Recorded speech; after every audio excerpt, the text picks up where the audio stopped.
Hello my dear students, today I will start first chapter of 9th class। आज हम 9th class का पहला chapter पढ़ेंगे जिसका नाम है द फन दे हैड, आनंद जो उन्होंने लिया। द फन दे हैड, आनंद जो उन्होंने लिया। ठीक है, और इसका राइटर है आइजैक एसिमोव। आइजैक एसिमोव इसका राइटर है। चलिए लेसन स्टार्ट करते हैं। लेसन स्टार्ट करने से पहले जान लेते हैं कि इस लेसन में आइजैक एसिमोव ने फ्यूचर के स्कूल के बारे में और प्रेजेंट के स्कूल के बारे में दोनों के बीच एक दूसरे के बीच में कंपैरिजन करते हुए एक दूसरे का कंपैरिजन किया है कि प्रेजेंट के जो स्कूल है वो कैसे है और आज से सैकड़ों साल बाद जो स्कूल होंगे, फ्यूचर के जो स्कूल होंगे वो कैसे होंगे। चलिए बिफोर यू रीड को पढ़ लेते हैं जिससे कि हमें स्टोरी का बेस पता चल जाएगा कि किस बारे में ये लेसन लिखा गया है।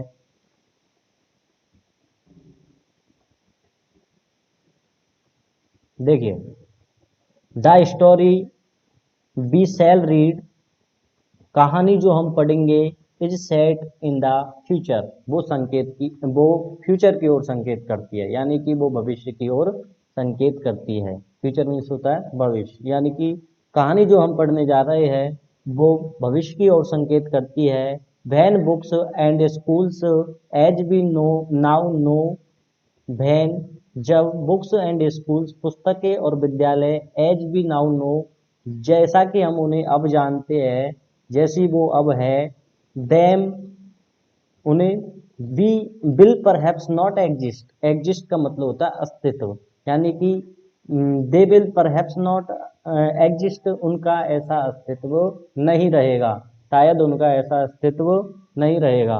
How will children study then, तब बच्चे अध्ययन कैसे करेंगे। स्टडी मीन्स अध्ययन, तब बच्चे अध्ययन कैसे करेंगे। द डायग्राम बिलो में गिव यू सम आइडियाज, नीचे दिया गया ये जो डायग्राम है पूरा का पूरा, ये तुम्हें कुछ आइडियाज दे सकता है। चलिए एक बार दोबारा देख लेते हैं। The story will sell read is set in the future, जो स्टोरी हम पढ़ने जा रहे हैं वह भविष्य को इंगित करते हुए लिखी गई है। When books and schools as we now know them will perhaps not exist, जो विद्यालय और पुस्तकें जिन्हें हम अब जानते हैं वे भविष्य में शायद अस्तित्व में नहीं रहेंगी। How will children study then, तब बच्चे अध्ययन कैसे करेंगे। द डायग्राम बिलो में गिव यू सम आइडियाज, कि तब बच्चे कैसे अध्ययन करेंगे, इस बात के आइडियाज, इस बात के विचार तुम्हें नीचे दिया गया डायग्राम दे सकता है। देखिए डायग्राम को देख लेते हैं एक बार। ये एक बच्चा है जो कंप्यूटर से लर्निंग कर रहा है। लर्निंग थ्रू कंप्यूटर्स, यानी कंप्यूटर के जरिए लर्निंग करना। और वर्चुअल क्लासरूम, यानी कि पूरा पूरा जो फ्यूचर में क्लासरूम होगा वो उसने इमेजिन किया है कि इस तरीके का होगा। ये एक लड़की है जो पूरे के पूरे हम कह सकते हैं कि पूरे के पूरे मैकेनिकल क्लासरूम है, मशीनरी क्लासरूम है। और ये टीचर प्रेजेंट टाइम में कैसे टीचर होते हैं, ह्यूमन टीचर होते हैं, जो कि एक व्यक्ति होता है, लेकिन उसने इमेजिन किया है कि भविष्य में एक व्यक्ति टीचर ना होकर रोबोटिक टीचर होंगे। और ये मूविंग ई टेक्स्ट है, ये कंप्यूटर की स्क्रीन है और इस पर ये टेक्स्ट चल रहे हैं, मूविंग कर रहे हैं, तो मूविंग ई टेक्स्ट है। चलिए आगे देखते हैं। इन पेयर्स, समूह बना करके, जोड़े बना करके, डिस्कस थ्री थिंग्स, तीन चीज़ों के बारे में डिस्कस कीजिए, that you like best about your school, जो तुम अपने स्कूल के बारे में सबसे अच्छी समझते हो, यानी अपने स्कूल के बारे में जिन चीज़ों को तुम अच्छा मानते हो उन तीन चीज़ों के बारे में समूह बना करके डिस्कस कीजिए। And three things about your school, और अपने स्कूल के बारे में तीन ऐसी चीज़ें that you would like to change, जिनमें तुम परिवर्तन करना चाहते हो, तीन ऐसी चीज़ों के बारे में समूह बना करके डिस्कस कीजिए। राइट देम डाउन, उन्हें नीचे लिखिए, यानी कि तुम ऐसी 3 चीज़ों के बारे में जो तुम्हें अपने विद्यालय में अच्छी लगती है और ऐसी 3 चीज़ों के बारे में जो तुम अपने विद्यालय में परिवर्तन करना चाहते हो, उन 3 चीज़ों के बारे में लिख करके और समूह बना करके उनके बारे में डिस्कस करो। हैव यू ईवर रीड, क्या तुमने कभी पढ़ा है वर्ड्स ऑन ए टेलीविजन और कंप्यूटर स्क्रीन, क्या तुमने कभी टेलीविजन या कंप्यूटर की स्क्रीन पर शब्दों को पढ़ा है। Can you imagine A time, क्या तुम एक ऐसे समय की कल्पना कर सकते हो when all books will be on computers, जब सारी पुस्तकें कंप्यूटर स्क्रीन पर होगी, कंप्यूटर पर होगी, and there will be no books printed on paper, और कागज में प्रिंटेड कोई पुस्तकें नहीं होगी, कागज में छपी हुई कोई पुस्तकें नहीं होगी। Would you like such books better, क्या तुम उन पुस्तकों को अधिक पसंद करोगे। यानी कि जो राइटर है वो कह रहा है कि मान के चलो, तुम सपोज करो कि ऐसा हो कि सारी पुस्तकें कंप्यूटर पे हो और जो प्रिंटेड जैसी पुस्तकें हम अब प्रेजेंट टाइम में पढ़ते हैं, वर्तमान में पढ़ते हैं, वो पुस्तकें नहीं रहे, तो तुम कैसा महसूस करोगे। क्या तुम उन पुस्तकों को अधिक पसंद करोगे या फिर इन पुस्तकों को मिस करोगे जो प्रेजेंट टाइम में है, छपी हुई प्रिंटेड पुस्तकें हैं। चलिए लेसन स्टार्ट करते हैं। मार्गी एक लड़की का नाम है।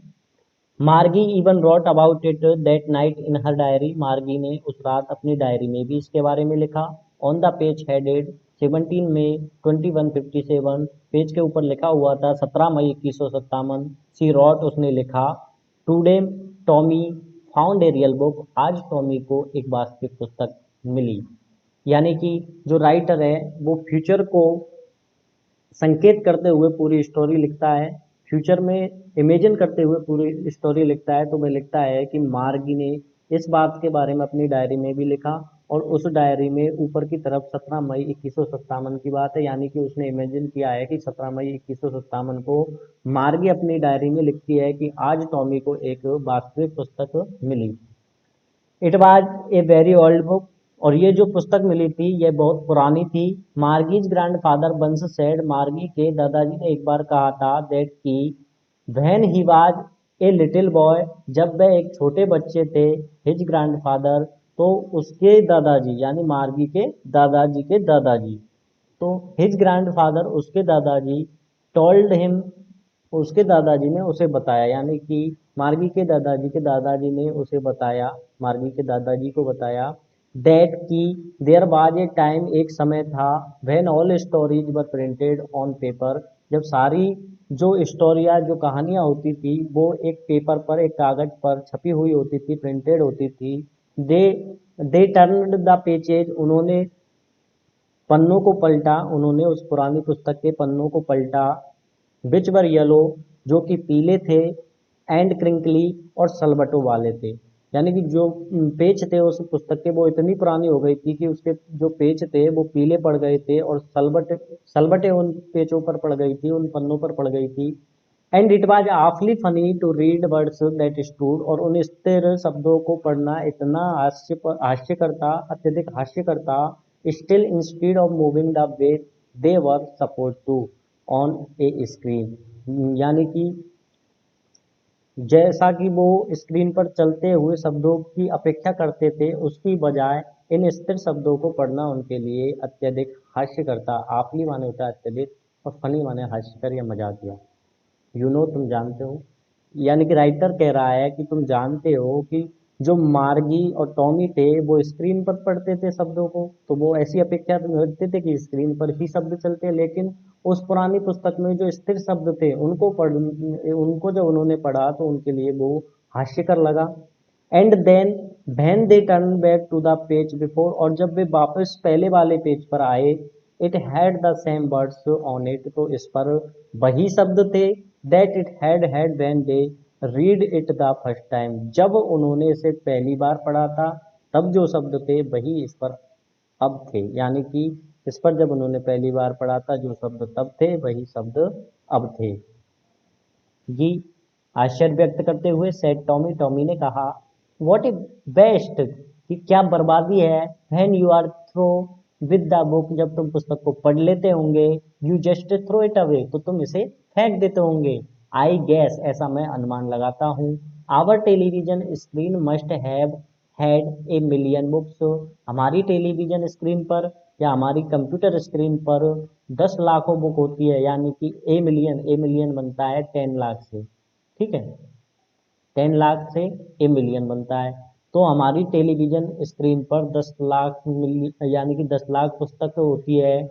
एंड इट्स गुड, और ये उपयुक्त है, फॉर प्लेंटी मोर, और अधिक पुस्तकों के लिए, और यह और अधिक के लिए भी उपयुक्त है।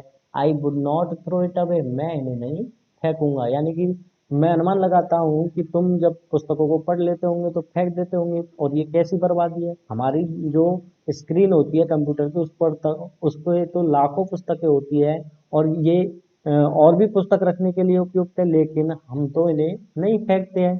सेम विद माइन सेड मार्गी, मार्गी ने कहा कि ऐसा ही मेरे साथ है, यानी कि मैं भी पुस्तकों को नहीं फेंकती हूँ। She was 11 and had not seen as many telebooks as Tommy had, वह 11 साल की थी। शी वॉज 11, वह 11 साल की थी। And had not seen as many telebooks as Tommy had, और उसने उतनी टेली बुकों को नहीं देखा था जितना कि टॉमी ने देखा था। ही वॉज 13, क्योंकि वह 13 वर्ष का था। टेली बुक है यानी कि कंप्यूटर पर जो पुस्तकें पढ़ी जाती है उन्हें टेली बुक्स बोलते हैं। सी सेड, उसने कहा, where did you find it, कि तुम्हें यह कहाँ मिली। उस मार्गी ने कहा कि तुम्हें यह कहाँ मिली। In my house, he pointed without looking, उसने बिना देखे हुए उत्तर दिया कि मेरे घर में मिली। Because he was busy reading, क्योंकि वह पढ़ने में बिजी था, इसलिए उसने बिना देखे हुए जवाब दिया कि मेरे घर में मिली थी। इन द एटिक, और अटारी में मिली थी, ताक टाइप अटारी, ठीक है। व्हाट्स इट अबाउट, मार्गी फिर पूछती है कि व्हाट्स इट अबाउट, कि ये किसके बारे में है। फिर टॉमी जवाब देता है कि स्कूल, ये विद्यालय के बारे में है। आज के लिए इतना ही। आगे पढ़ते हैं नेक्स्ट पार्ट में। चलो लेते हैं अलविदा। पढ़ते रहिए, सीखते रहिए। Thank you for watching this video.